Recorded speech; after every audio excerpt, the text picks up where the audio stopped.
गर्भ में रया अरे नींदावरी और सोयोरी काया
परमेश्वर रूठे लाला राजा पाट छिन गयो आई अब काशी में लूटे अरे राजा पाट छिन गयो आई अब काशी में लूटे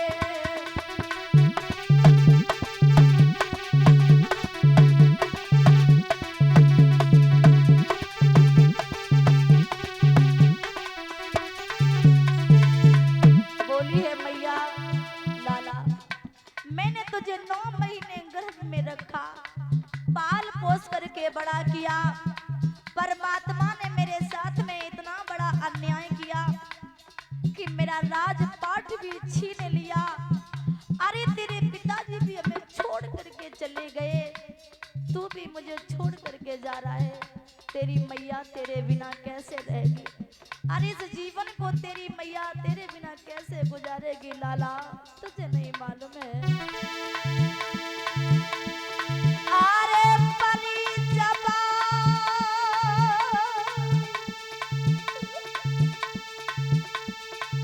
कर जाती तंगी,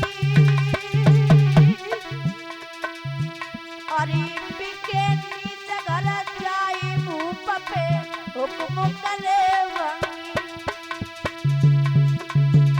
अरे बिके नीच घर जाई भूप पे हुक्म करे वंगी।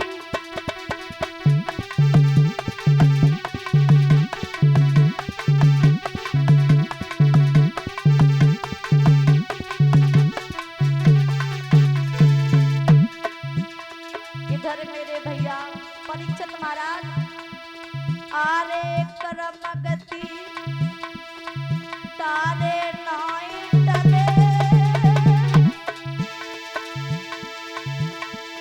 आरे करम गति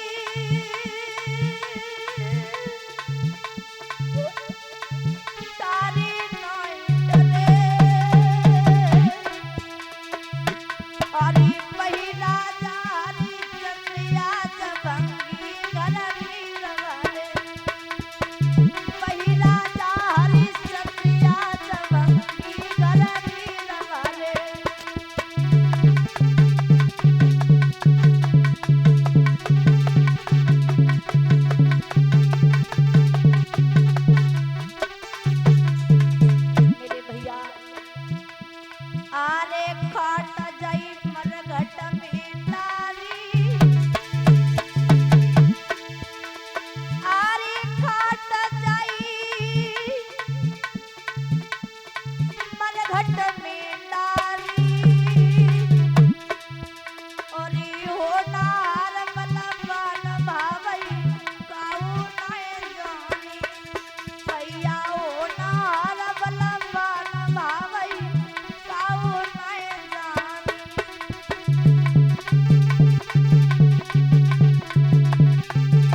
बगिया में जाकर के अपने लाला को जब देखती है कि उसका बेटा महाराज उस बगिया में पड़ा है, पैरों तले जमीन खिसक गई, रोने लगी, गाय की भांति से डकराने लगी। उस मैया के दिल में कोई धीरज बंधवाने वाला नहीं है। रोकर के बोली है, अभी तो मेरा लाला पुष्प लेने के लिए आया था, इतनी जल्दी मुझे छोड़ करके कहाँ चला गया लाला? अरे मैंने सुना है कि तुझे काले सर्प ने काटा है, एक बार अपनी मैया से कह दे कि माँ मेरी इस जगह पे दर्द हो रहा है। अरे तू खेलने के लिए जाता था, तेरे ठोकर लग जाती थी, तब रो करके मुझसे कहता था मैया मुझे यहाँ पर दर्द हो रहा है कि यहाँ पर मेरे चोट लग गई है, लेकिन आज तू अपनी मैया से बोलता क्यों नहीं है? तो बोली है मैया, अरे लाला ने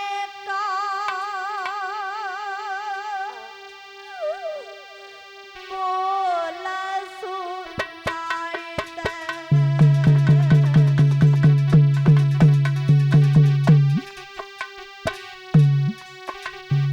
लाला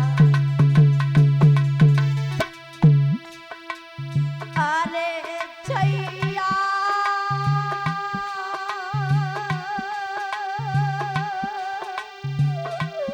ने का बोला सुनाई दे, और दिल मेरे में धीरा बंधाई दे।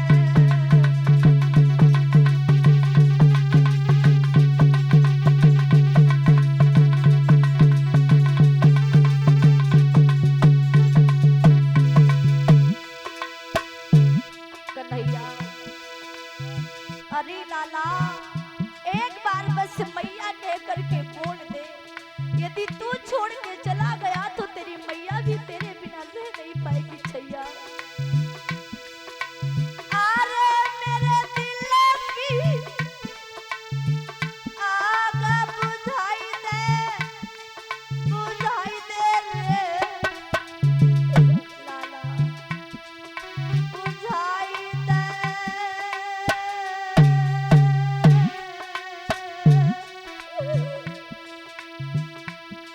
अरे मैया कही के बोल सुनाई दे।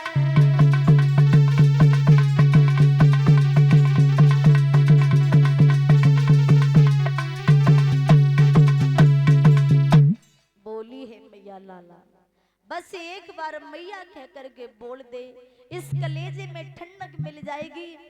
लाला जब तक तू मैया कह करके मुझसे बोलता नहीं तब तक मुझे चैन नहीं पड़ता है। अरे इतना ही कह दे कि माँ मुझे उस बिस्यर ने ऐसी जगह पर काटा है, मुझे यहाँ दर्द हो रहा है। और बोली है मैया, अरे लागत ही बैशाख, अरे कुमर जब बागन में आया,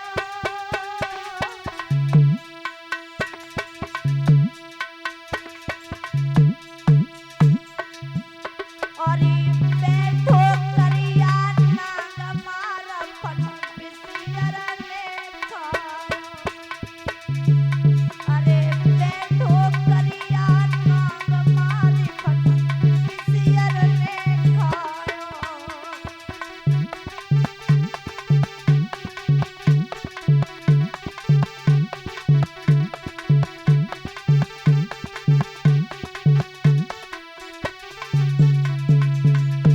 महाराज देखिए परीक्षित जी कहते ना, समय समय पर कुछ ऐसी घटनाएं याद आ जाती जब कलेजा फट जाता है। क्या बताएं, कभी कभी ऐसा होता है कि किसी मैया का पुत्र मर जाए तो उस पुत्र के साथ में पूरे घर का भी महाराज विनाश हो जाता है। ज्यादा समय की बात नहीं है, जब हमारे मौसी के लड़का का एक्सीडेंट हो गया था, जब उनका लड़का खत्म हुआ तो 4 दिन के बाद महाराज मौसा जी की डेथ हो गई, क्योंकि वो महाराज अपने बेटा के दुख को सहन नहीं कर पाए। कुछ दिनों के बाद महाराज हमारी मौसी जी का भी देहांत हो गया, क्योंकि आप जिसे ज्यादा प्रेम करें और वही छोड़ करके चला जाए, बुढ़ापे का सहारा केवल एक बेटा होता है। और जिस मैया का एक ही बेटा हो और यदि वो एक बेटा चला जाए तो फिर महाराज क्या बताऊं। आज वो मैया बुरी तरीका से चिल्लाने लगी, बोली है बेटा मैं कहाँ जाऊं, क्या करूं, किनका सहारा लूं। अरे लला की बारुण लाश धरी और सुनी करी गो गोदया जतरी मैया नारी। ए सुनी करी गो गोदया जतरी मैया नारी।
गाय की भांति शर्माती है परीक्षित महाराज इस बगिया में इधर उधर पागलों की भांति से भटकने लगी।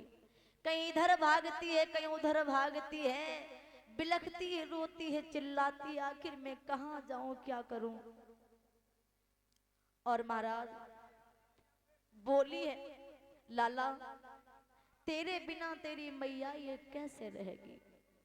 उसी समय बगिया का जो माली था ना, उस बगिया का मालिक वो महाराज तारा के पास में आया है। तारा से कहा, बेटी अरे तेरा बेटा मर चुका है, ये जिंदा नहीं है, अब देर मत कर, इसकी लहस को ले जा, इसका अंतिम संस्कार कर दे। परीक्षित महाराज अब बेटा को कोई अंतिम संस्कार करवाने वाला भी नहीं है। मैया ने महाराज अपने लाला को गोद में लिया और जैसे ही माली की इतनी बात सुनी तो बोली है, लाला अरे लाला ने का बोला सुनाई दे और कापी तो ढसी का करिया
टेरी रही मैया,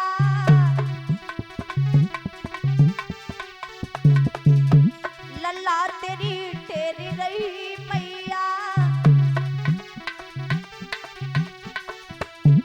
सोई रो फूलन सो छैया,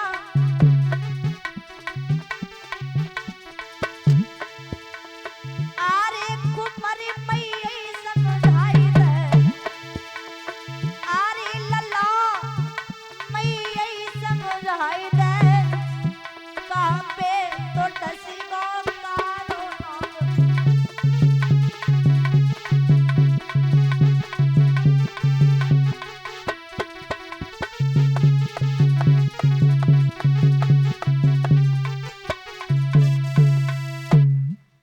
इधर माली ने कहा है बिटिया अब देर मत करो, यदि तुम अपने बेटा की लहज का अंतिम संस्कार नहीं करवाओगी तो इसकी लहज खराब हो जाएगी, और इस लहज को छूने का बार बार प्रयास मत कर।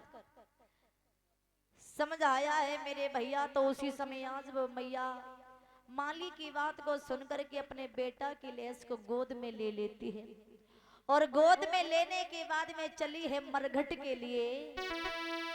भैया किशन आर गोदी लई लला की लाश, और मरघटी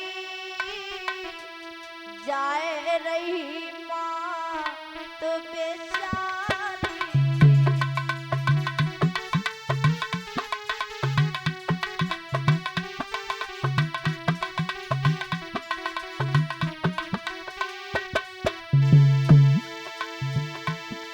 अरे गोदी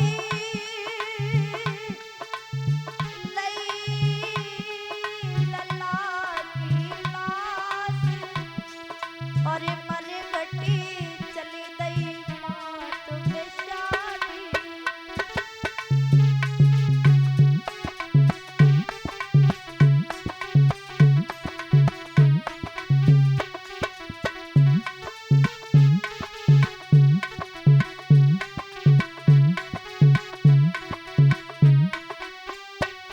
और भैया आज वो मैया जब लेकर के चली है तो महाराज माताओं मैया के कदम जमीन पर पड़ते तो हैं, लेकिन एक ही एक कदम जब पड़ता है तो ऐसा मालूम पड़ता है कि हजारों कांटे मैया के पैरों पर चुभ रहे हो।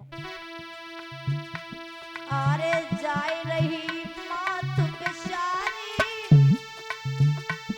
और मरघटी जाए रही मात बेचारी।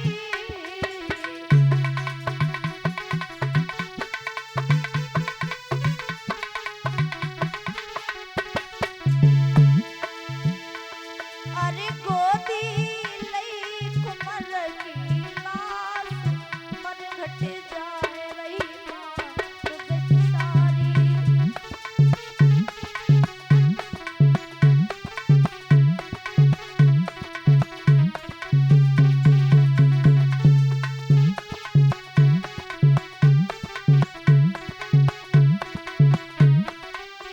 और भैया अरे मीठा ले बे और पुचकारे,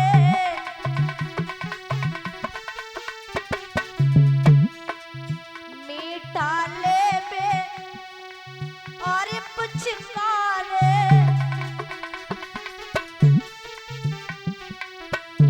अरे भारी धूप चलो नहीं जावे, भारी धूप चलो नहीं जावे।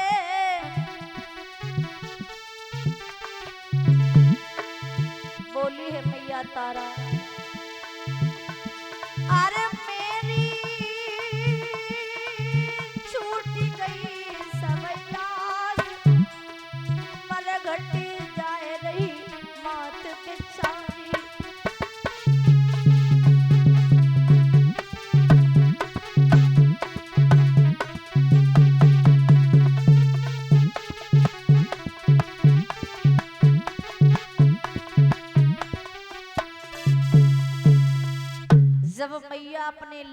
को लेकर के चली, तब मैया तारा के पास में इतना भी धन नहीं है कि दुकान से जाकर के अपने लाला के लिए कफन खरीद ले। जब मैया के पास में रुपए नहीं थे कफन खरीदने के लिए, तो आज मैया तारा जो सफेद साड़ी पहने थी, आधी साड़ी को फाड़ लिया और अपने लाला को महाराज उस साड़ी में लपेट लिया। जब महाराज कफन के रूप में आधी साड़ी लपेटी और लेकर के चली, तो मैया पर चला नहीं जाता है। जैसे तैसे मैया पहुंच तो गई, और जब मरघट में जाए के पहुंची, उधर हरिश्चंद्र ने देखा कि लगता है कोई आया है। आवाज लगा दी, अरे कौन है जो इस मरघट में आया है? उसे पता होना चाहिए कि यहाँ पर लाश का अंतिम संस्कार करवाने के लिए टका यानी कर देना पड़ता है। तारा ने जब आवाज सुनी, विचार करती है ये तो हमारे स्वामी की आवाज है। अरे हमारे पति इस मरघट में क्या कर रहे हैं? इधर हरिश्चंद्र मेरे भैया तारा के पास में आए। तारा ने हरिश्चंद्र को देखा है, महाराज आप? तारा, तुम यहाँ क्या कर रही हो? तारा बोली, महाराज देखो, अरे परमेश्वर ने हमारे साथ में कितनी बड़ी घटियाई की है। राजपाट सब छीन लिया गया, आप इस मरघट में मरघटिया बन गए, मरघट के बासी बन गए, और इस मैया का लाल यानी हमारा बेटा भी हमें छोड़ करके चला गया। अब आप देर ना करें, इस पुत्र का अंतिम संस्कार कर दे। हरिश्चंद्र बोले हैं ठीक है, हम अंतिम संस्कार तो कर देंगे, लेकिन अंतिम संस्कार करने के लिए तुम्हें कर देना पड़ेगा। बिना कर लिए हम तुम्हारे बेटे का अंतिम संस्कार नहीं कर सकते। जवाब दिया है तारा ने, महाराज रात दिन मरघट में रहते हो और लाश को जलाने का कर लेते हो। अरे ये तुम्हारा भी तो बेटा है और देने को मेरे पास में कुछ भी नहीं है। स्वामी मुझे माफ कर दो, बेटे का अंतिम संस्कार कर दो। हरिश्चंद्र ने कहा, सुनो तारा, जब तक तुम कर नहीं दोगी और कर के रूप में टका नहीं दोगी, तब तक हम अंतिम संस्कार नहीं करेंगे। तारा बोली है, महाराज आपको तनिक भी लज्जा नहीं आती है, शर्म नहीं आती है? अरे ये अकेला मेरा ही बेटा नहीं बल्कि तुम्हारा भी बेटा है। हरिश्चंद्र बोले, सुनो, आरे भादों की करी के याद और याद करी बात न की गौरी।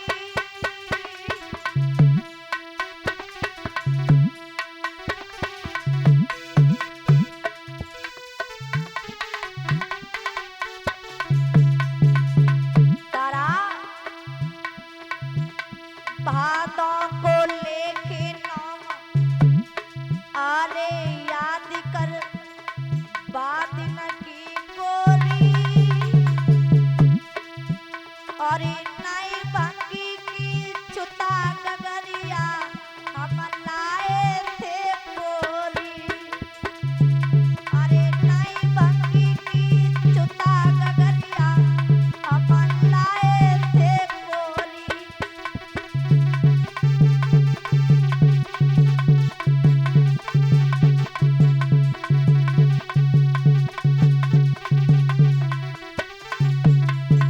हरिश्चंद्र बोले, तारा आज तुम मुझे पाठ पढ़ाती हो।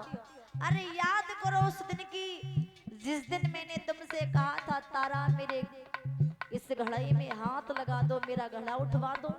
तब तुमने मुझे क्या कहा था? अरे भाई तुम बात न पंडितानी, अब धननी लागी लाश बिगाड़न गंगा को पानी। ए धरने लागी लाश बिगाड़न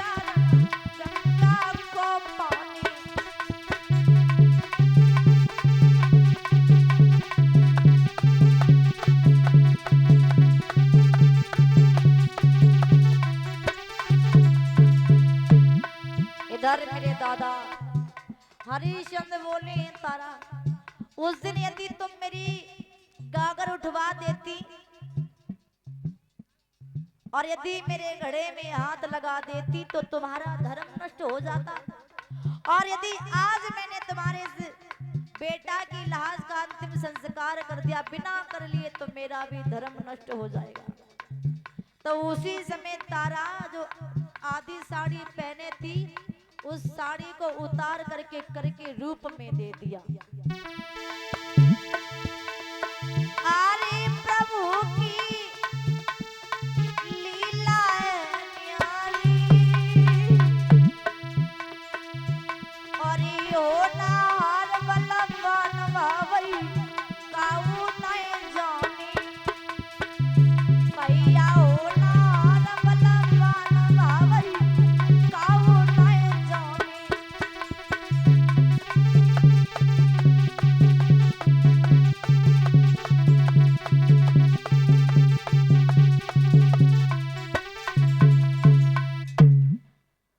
तारा ने महाराज उस आधी साड़ी को भी दे दिया फाड़ करके, और तारा वहां से भागी। शर्म के मारे मेरी माताओं गांव में नहीं गई, गांव के बाहर एक सती जी का मंदिर था, उस मंदिर में जाकर के छिप गई।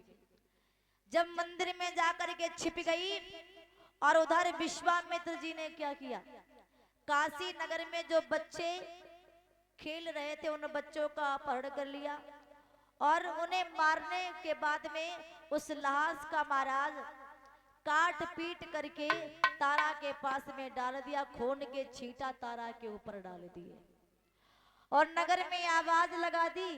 काशी के लोगों गजब हो गया, अरे नगर में एक डायन आ गई है और वो डायन बच्चों को पकड़ करके मारने लगी है और मार करके उन बच्चों को खाने लगी है।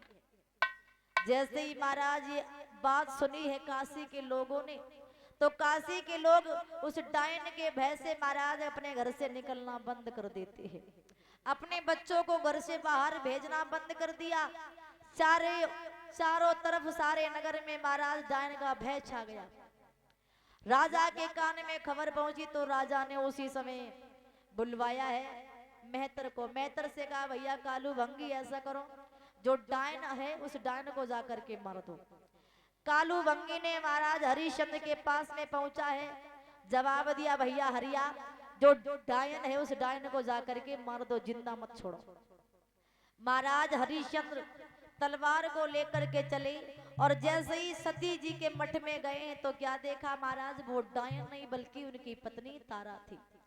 जाते ही जाते तारा के केशों को पकड़ा है, जवाब दिया है अरे तारा तू इतना गिर जाएगी मैंने अपने जीवन में कभी सोचा नहीं था, और तेरा बेटा क्या मर गया तो आज तूने दूसरों के बेटों को मार करके खाना प्रारंभ कर दिया है।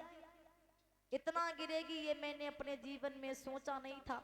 अब तू मेरी पत्नी तारा नहीं रही, तू डायन बन गई है, तुझे जिंदा नहीं छोड़ेंगे, हम मार देंगे। जैसे ही तलवार निकाली मारना चाहा तो उसी समय मठ के अंदर से आवाज आने लगी, अरे राजन पागल मत बन, ये तारा कोई और नहीं तेरी पत्नी है, अपनी पत्नी को मारने जा रहा है। हरिश्चंद्र बोले ये मेरी पत्नी पहले थी, अब ये डायन है, इसे जिंदा नहीं छोड़ेंगे, इसे मार देंगे। उसी समय महाराज मारना चाहा तो विश्वामित्र जी सती जी के मठ में आ गए और हरिश्चंद्र की कलाई को पकड़ लिया। कलाई को पकड़ा है तो हरिश्चंद्र बोले ही महाराज आप यहाँ पर क्या कर रहे हो। विश्वामित्र जी बोले राजन तू धन्य है, अरे राजा तो बहुत देखे हैं लेकिन तेरे जैसा दानी तेरे जैसा सत्यवादी नहीं देखा। राजन तुम्हारी यह परीक्षा चल रही थी, तुम इस परीक्षा में पास हो चुके हो, जाओ जो मैंने तुम्हारा राजपाट छीन लिया था वो राजपाट हम तुम्हें दोबारा वापस करते हैं और हम तुम्हारे दान से बड़े ही प्रसन्न हो चुके हैं, मांग लो हमसे वरदान, क्या मांगना चाहते हो। तो हरिश्चंद्र बोले महाराज यदि मेरी परीक्षा चल रही थी मैं इस परीक्षा में पास हो गया हूँ, तो आप यदि हमें कुछ देना चाहते हो तो बस इतना दे दो कि साईं इतना दीजिए जिसमें कुटुंब समाए, मैं भी भूखा न रहूं, साधु न भूखा जाए। यदि कुछ देना चाहते हो तो इतना दे दो, मैं भी भूखा ना रहूं और मेरे द्वार पर कोई साधु सन्यासी कोई महात्मा आ जाए वो भी भूखा ना जाए। तारा के पास में पहुंचे। तारा, तेरी जैसी भी नारी नहीं मिलेगी, तू भी अपने पति के साथ में खड़ी रही, अपने धर्म को निभाती रही, मांग ले वरदान, क्या मांगना चाहती है। तारा बोलिए महाराज सुनो, मैं जब जब देही धर के स्वामी, अरे जा पृथ्वी पे